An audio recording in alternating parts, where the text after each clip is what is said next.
জায়গাটা ফাঁকা পইরে আছে। আরে হাজির ওই জায়গায় যাইয়ে চোখের পানি ছাড়ে আর কান্দে। আরে ওই জায়গায় সব জায়গায় বিল্ডিং এর অভাব নাই, ওই জায়গাটা ফাঁকা ভরা। আমি জিজ্ঞেস করলাম ব্যাপার কি, জায়গাটা ফাঁকা কেন, সব জায়গায় বিল্ডিং?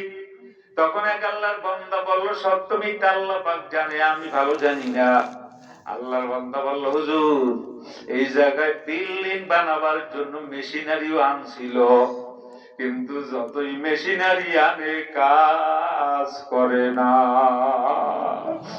এই সুমাইয়ারে ডাক দিয়ে বলে কালিমা ছাড়বি কিনা বল। কয় না কালিমা ছাড়বো না, আল্লাহরে বলবো না, মুহাম্মাদুর নবীরে বলবো না। কোলের ভিতরে একটা শিশু ছিল, ডাক দিয়ে বলে তুই যদি কালিমা না বলো এই সন্তানটা তোর সামনে জবাই দিয়ে দেব। কয় জবাই দিতে পারো, এরপর কালিমা আমি বলবো না। এইবার ওই সুমাইয়ার কোলে থেকে সন্তানটারে যখন টান মারছে, ওই সন্তান ডাক দিয়ে বলে মা গো আমারে দিলে, তুমি আমারে ধরো, ওই নাফরমান বেঈমানের আমারে জবাই দেবে, তুমি মা হইয়া কেমনে সহ্য করবা রে।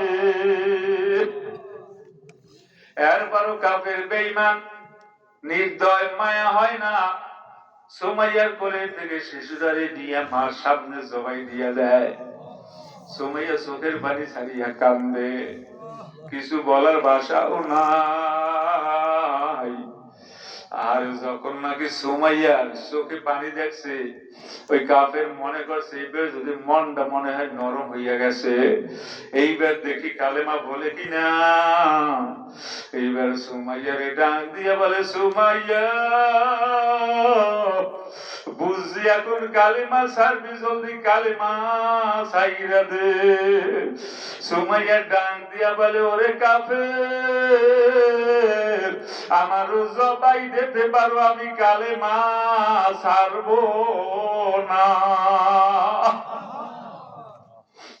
যখন নাকি এই কথা বলল, এইবার সুমাইয়ারে চিৎ করিয়া শোয়াইয়া লেজা বর্ষা নিয়া ওয়াজান লজ্জাস্থান থেকে ঢুকাইয়া কোপাইয়া কোপাইয়া দুনিয়া থেকে বিদায় করিয়া দেয়। ওয়াজান আপনি আমি তো সস্তা মুসলমানই তো পাইছি। ওই বেলাল রাদিয়াল্লাহু তাআলা আনহু